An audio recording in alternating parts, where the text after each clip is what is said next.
Assalamualaikum warahmatullahi wabarakatuh. Hari kita mulai kuliah geografi perkotaan hari ini dengan membaca basmalah. Semoga apa yang kita pelajari hari ini bermanfaat dan barokah bagi kita semua. Oke, sebelum memulai membahas materi pertemuan kedua ini, mari kita merefresh sedikit materi sebelumnya. Sebelumnya kita sudah membahas mengenai definisi dan makna kota dan juga batasan kota. Nah, kalau dibicara kita masalah ini, maka poin penting yang ingin saya review adalah kota itu adalah sebuah wilayah. Oke, sebuah wilayah yang memiliki batas-batas yang jelas. Oke, batas-batas yang jelas dan sudah ditetapkan oleh undang-undang sebagai sebuah kota. Nah, jika suatu wilayah belum ditetapkan sebagai kota, maka ia tidak bisa menyandang nama kota di depan nama wilayahnya. Nah, selain itu, kota itu sendiri memiliki ciri-ciri. Yang pertama, dia sudah heterogen. Oke, dia sudah heterogen, kemudian didominasi oleh lahan terbangun, bukan sudah non-agraris. Nah, dan juga sudah bersifat individualis. Oke, heterogennya apa? Heterogennya baik secara sosial maupun secara ekonomi. Sehingga jika ada wilayah yang sudah memiliki ciri-ciri kota ini, iya, maka memang sudah belum bisa disebut sebagai kota juga. Oke, karena dia belum disahkan undang-undang sebagai kota, walaupun dia sudah memiliki ciri-ciri kota. Sehingga ada wilayah yang sudah bisa disebut kota, bukan maksud saya, ada wilayah yang sudah disebut kota, tetapi belum memiliki ciri-ciri kota. Tetapi ada sebaliknya, ada wilayah yang bukan kota, tetapi memiliki ciri-ciri kota. Nah, hari ini kita akan bicara masalah struktur kota. Teori yang pertama adalah teori konsentris. Teori ini dikemukakan oleh Burgess, di mana menurut Burgess di dalam teori ini menyebutkan bahwa kota itu, bentuk kota atau pola ruang kota seperti lingkaran yang berlapis-lapis, di mana lingkaran yang terkecil berada di dalam, paling dalam, yang berada di tengah, dan yang kemudian semakin lama semakin keluar semakin membesar lingkarannya. Nah, untuk pembagian wilayahnya ada seperti ini, yang dimana pusat sebagai pusat di daerah tengah itu adalah wilayah bisnisnya, ya, kemudian ada daerah peralihan, low class resident zone, hingga daerah perumahannya lebih baik, dan juga ada daerah penglaju. Nah, jika digambarkan dalam bentuk lingkarannya seperti ini, jadi di tengah ini adalah pusat bisnisnya, kemudian ada daerah transisi antara pusat bisnis dan industri. Nah, di hijau ini adalah industri, tetapi di sini juga ada perumahan untuk para pekerja yang bekerja di industri maupun di bisnis, ya. Nah, setelah itu baru ada perumahan yang lebih baik lokasinya, lebih baik kenyamanan dan fasilitas dan teman-temannya, dan yang paling luar ada daerah penglaju. Nah, di daerah penglaju ini adalah orang-orang yang tinggalnya di luar kota, di luar wilayah kota, sehingga ia akan lebih mudah untuk masuk dan keluar, untuk masuk ke kota untuk bekerja dan keluar untuk kembali ke wilayahnya. Nah, inilah kota yang teori konsentris yang dikemukakan oleh si Burgess, yang dimana intinya adalah kota itu memiliki satu pusat, dan pusatnya adalah pusat bisnis, sehingga pusat dari seluruh kegiatan, pusat dari pertumbuhan di wilayah kota itu berada di tengah. Hanya ada satu titik dan ada di tengah, di mana tempatnya adalah di pusat bisnis. Yang pertama, ini contohnya di Washington DC di Amerika. Kemudian asumsinya apa? Nah, untuk menjadikan teori konsentris ini di dunia nyata, asumsinya adalah pertama, kota itu dibangun di daerah datar. Oke, wilayahnya harus datar, kemudian sistem transportasinya tidak rumit, murah, mudah, dan cepat. Oke, kemudian nilai tanah tertinggi itu ada berada di pusat kota, yang semakin keluar semakin murah. Kemudian bangunan tua berada di pusat kota. Ya, sudah pasti. Pastinya mengapa? Karena pusat pertumbuhannya dimulai dari tengah, baru menyebar ke pinggir, sehingga bangunan-bangunan tua sudah pasti ada di dekat pusat kota sebagai tempat awal berkembangnya kota. Kemudian penduduk miskin harus tinggal di dekat pusat kota karena mereka tidak mampu membayar biaya transportasi. Nah, di sini uniknya. Jadi kalau di konsentris, penduduk miskin itu tinggalnya di dekat pusat kota. Mengapa dekat pusat kota? Agar mereka lebih mudah ke tempat bekerja.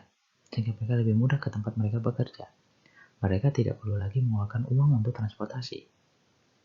Ya, dia tidak perlu ke transportasi. Oleh karena itu,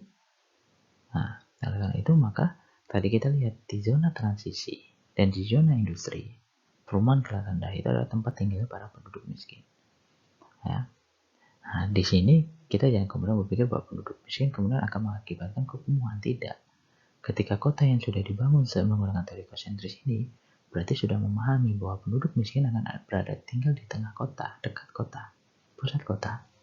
Maka sudah pasti akan diatur bangunan dan tata ruang dan pola ruang yang ada di kota itu, sehingga malah akan lebih mudah, sehingga jadi tidak akan muncul pemukiman kumuh di pusat kota, karena pemerintah sudah tahu pasti yang akan tinggal di situ adalah orang-orang miskin, karena mereka harus tinggal dekat dengan tempat bekerjanya. Kemudian yang terakhir adalah tidak terjadi konsentrasi industri berat. Hal ini mengapa? Karena tadi seperti kita tadi di zona warna hijau, di layar yang ketiga, itulah tempat industri-industri itu berada. Sehingga industri itu tidak mengelompok di satu tempat, tapi tersebar di lingkarannya warna hijau. Oke, bebas dia akan ada di mana, tetapi ia menyebar di wilayah yang hijau. Oke, ya. Jadi wilayahnya sudah ditentukan, tetapi lokasi bertumbuhnya, lokasi berdirinya tidak terpusat di satu titik, misalnya di bagian utara atau di bagian selatan saja, tetapi di semua wilayah itu menjadi tempat berkembangnya industri, baik itu industri berat, kecil atau menengah. Nah, ini asumsi yang digunakan.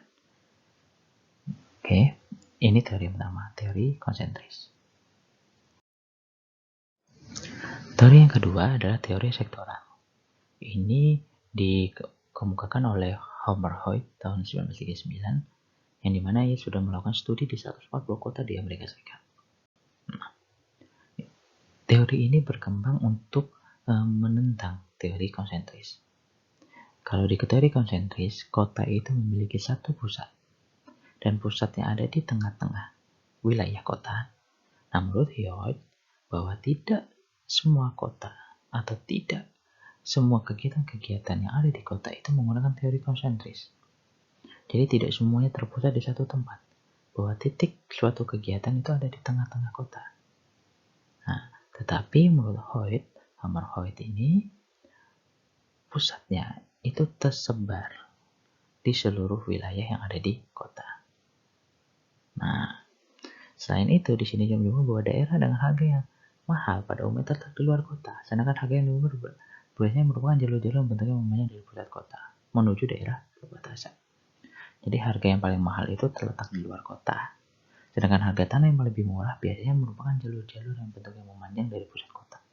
Jadi berada di luar kota lebih jauh lagi. Ya, jadi di wilayah-wilayah yang berkembang di jalur-jalur jalan-jalan yang menuju kota, itu yang lebih murah. Kalau di kota yang pasti mahal, tapi yang paling mahal ada di luar kota karena jauh dari kebisingan menurut teori sektoral. Nah, dan menurut teori ini, kota itu, pusat perkembangan itu berdasarkan sektor-sektor apa yang berkembang. Oke, sehingga sektor-sektor itu akan menjadi pusat-pusat kegiatan. Tidak seperti teori konsentris yang di mana pusat kegiatannya adalah bisnis saja. Ekonomi bisnis yang berada di tengah kota. Tetapi kalau teori sektoral tergantung sektor apa yang berkembang di kota itu, yang nantinya sektor itu akan menyebabkan perkembangan wilayah di kota itu. Nah, dan sehingga nanti bentuk kotanya tidak bentuk lingkaran yang rapih seperti teori konsentris, tetapi seperti kue tart yang bisa terpotong-potong merupai irisan-irisan. Nah, oke. Nah, di mana? Nah, nih ada tambahan. Teori sektoral ini tidak hanya bicara sektor apa yang berkembang, tetapi juga berkaitan dengan sarana prasarana yang ada, terutama jalan. Oke. Hasilnya seperti ini nanti. Jadi ini di kota Newcastle, Australia.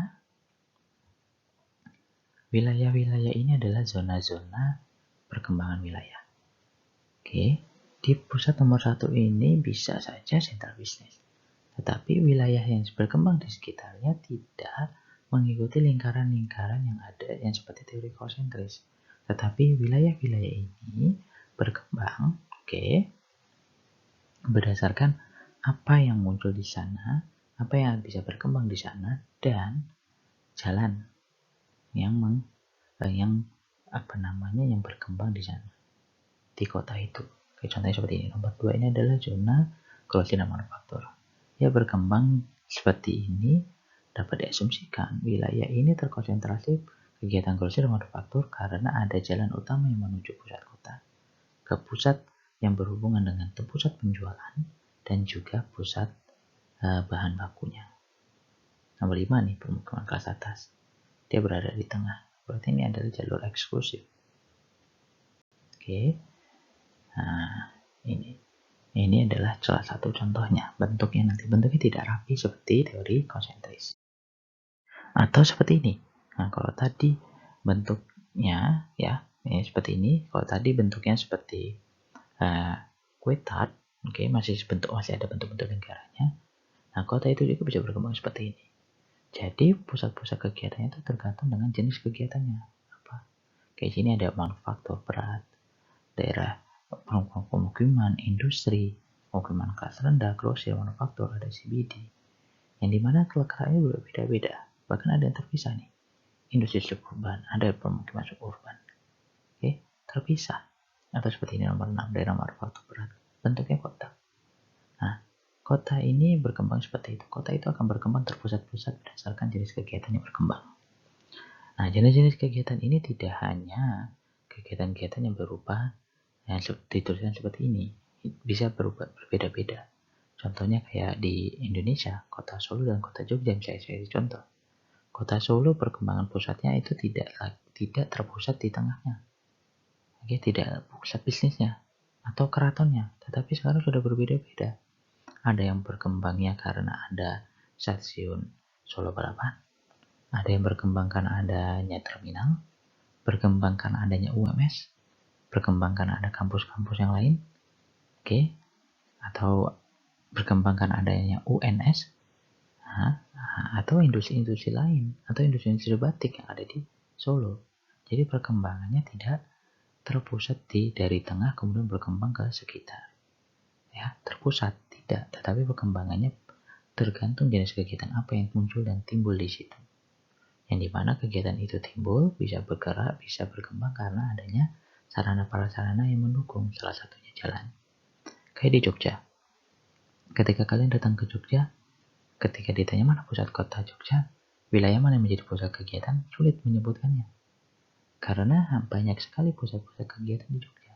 Tidak hanya keraton, tapi ada Malioboro, ada kampus UIN, kampus UPN, ada stasiun Maguwoharjo, dan ada wilayah-wilayah lain yang bisa menjadi pusat-pusat kegiatan. Ada industri di sana, dan lain-lain. Jadi itulah yang kemudian tidak bisa menyebutkan bahwa suatu wilayah itu seperti teori konsentris. Nah, teori sektoral ini sangat tepat apabila diterapkan di negara-negara berkembang. Karena apa?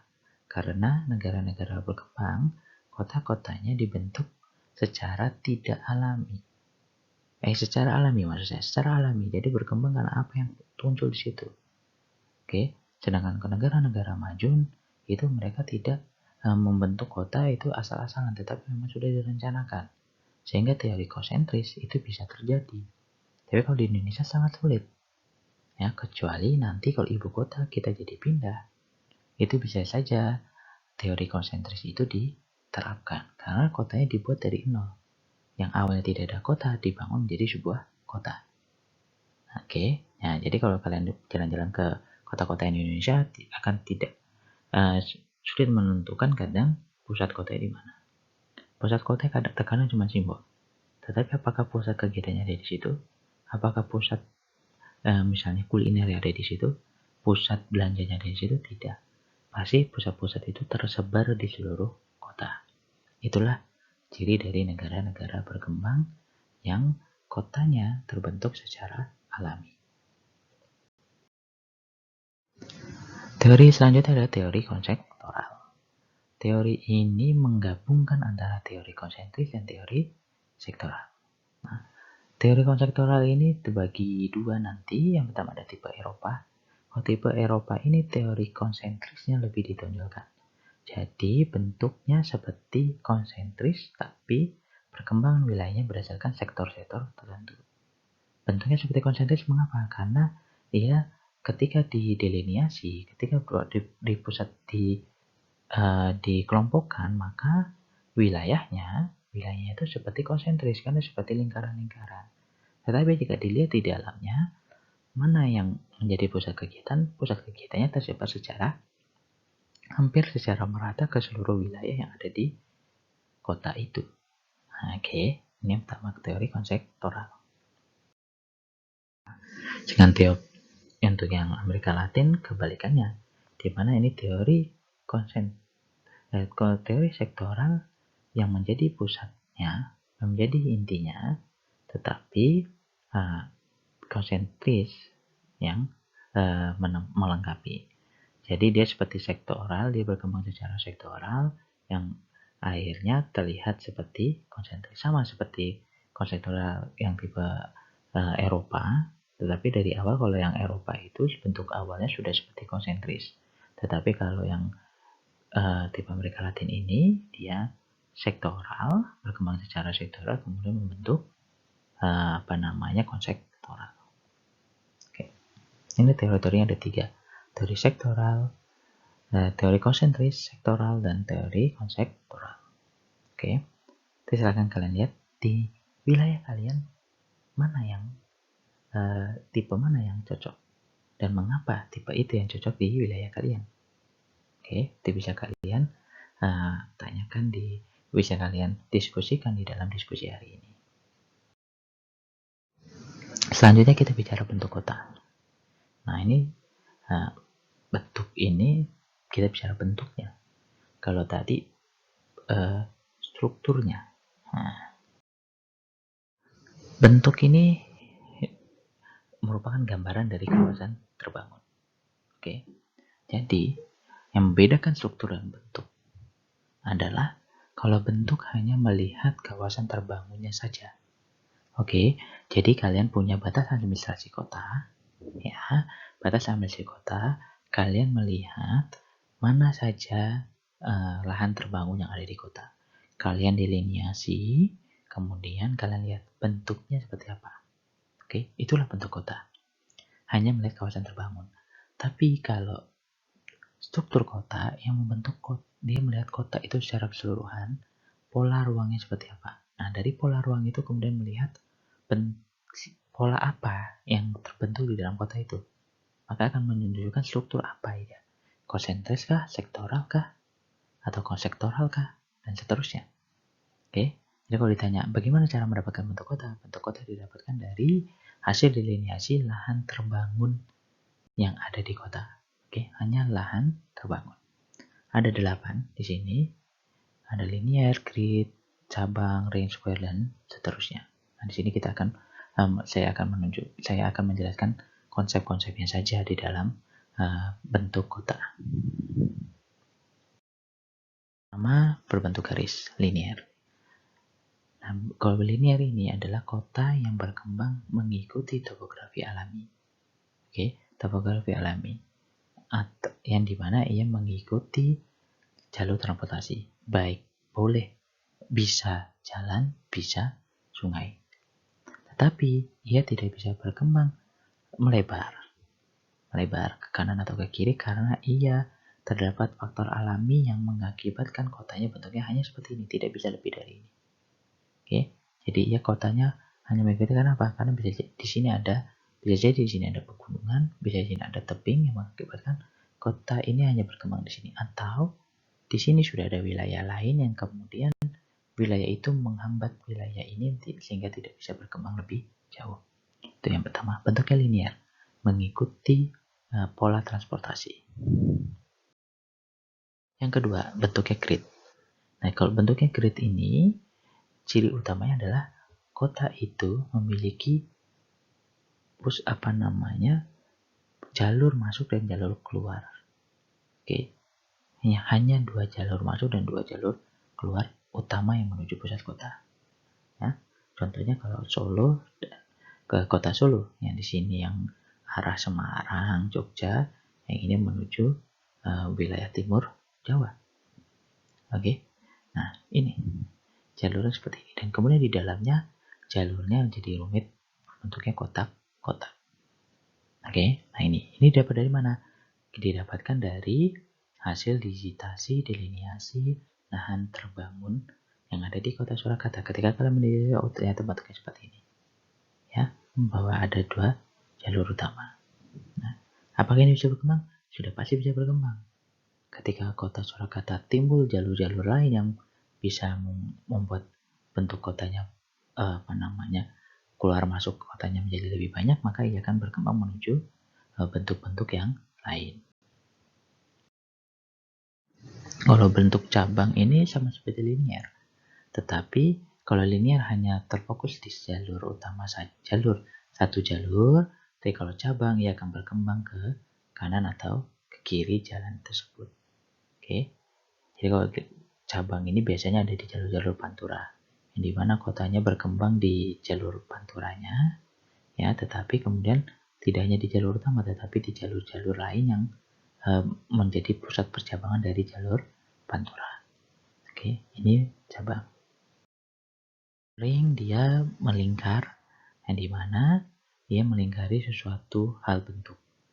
Nah, ini contohnya seperti ini.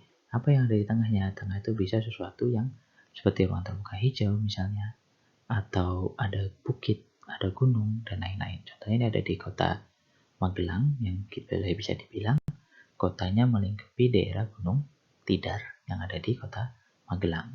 Nah, seperti itu. Karena ada yang baju sangkar, ya, sehingga di mana perkembangannya menurut jalan dan berkembang ke kanan kiri, ya, utara selatan timur barat secara seimbang, sehingga tidak ada wilayah yang berkembang pesat, sehingga ketika didigitasi bentuknya seperti bujur sangkar. Nah, ini yang oktopus seperti spiderweb. Nah, ini yang saya maksud tadi. Ketika suatu kota yang awalnya linear, linear, jalur tengah ini saja, kemudian berkembang ke cabang kanan kiri, tapi kemudian tidak hanya kanan kiri saja, kemudian berkembang juga ke jalur-jalur yang lain, maka kota itu akan berkembang mirip seperti oktopus, karena ia memiliki cabang-cabang seperti punya tentakel. Nah, ini juga bisa terjadi di kota Solo. Ketika kota Solo yang awalnya hanya 2 jalur, ya, tadi misalnya jalur ini dan jalur yang ini, maka ketika timbul jalur-jalur yang lain, dan jalur-jalur itu mengakibatkan kotanya berkembang, pusat pertumbuhannya, lahan terbangunnya berkembang, maka kota Solo tidak lagi bentuknya grid, tetapi sudah menjadi oktopus. Ya, itu. Ya, seperti ini. Bentuk lainnya seperti ini, ya, bentuk persegi panjang, ya, jadi sehingga ya suatu kota berkembang bentuknya ketika didigitasi. Nah, ini poinnya adalah di proses digitasi. Ketika kalian berada di geografi, kalian harus bisa menguasai ini. Jadi kalau bagi yang masih semester 3 yang akan mengambil segi 1, silakan fokus untuk mempelajari segi 1 terutama proses digitasi. Kalian harus mahir di sini karena ini menjadi keahlian pertama yang harus dimiliki oleh seorang geograf, yaitu digitasi. Ya, jadi ketika kalian mendigitasi suatu kota, wilayah kota, kalian akan lihat ternyata wilayah itu, kota itu berbentuk seperti kotak persegi panjang. Nah, itulah bentuk yang rektanguler. Atau bentuk yang terakhir yaitu satelit. Nah, satelit ini pusat kota ada di tengah-tengah, tetapi ada pusat-pusat kegiatan-kegiatan baru di dalam kota itu. Nah, ini mirip seperti teori sektoral. Ini sektor-sektor yang berkembang. Nah, tetapi dari pusat utama ini ke pusat-pusat yang kecil ini, itu belum mengalami pertumbuhan, sehingga hanya dihubungkan oleh jalan. Nah, di sini belum berkembang pertumbuhan, perumahan ataupun kegiatan-kegiatan yang lain, sehingga seolah-olah seperti ada pusat dan yang ke pusat kemudian hilang, kemudian ada wilayah yang lain. Nah, contoh Jabodetabek pada zaman dulu, tapi ya Bandung Raya pada zaman dulu berkembang dari proses satelit dan network. Tapi sekarang Jabodetabek yang oleh Jakarta menjadi pusat dan Bogor, Tangerang, Bekasi sebagai satelit-satelitnya sekarang sudah hampir menjadi satu kesatuan yang disebut Jabodetabek. Karena sudah yang wilayah yang awalnya hanya tidak ada tidak ada pembangunan dari Jakarta misalnya menuju Depok, itu tidak ada bangunan-bangunan yang berkembang, tapi sekarang sudah seperti menjadi satu wilayah yang sama. Ini bentuk yang terakhir. Demikian saja materi kita hari ini. Jika ada yang ditanyakan, monggo silakan ditanyakan. Nanti di psikologi akan ada forum, ada tempat untuk bertanya antara dosen dan mahasiswa dengan dosen. Nanti akan saya jawab di sana. Tapi nanti akan ada diskusi, silakan berdiskusi di dalam diskusinya untuk presensi kalian. Jika tidak mau bertanya di psikologi, boleh silakan tanyakan langsung via WA, email, ataupun ketemu langsung dengan saya di ruangan. Demikian saja yang bisa saya sampaikan. Kurang lebihnya saya mohon maaf. Saya akhiri. Assalamualaikum warahmatullahi wabarakatuh.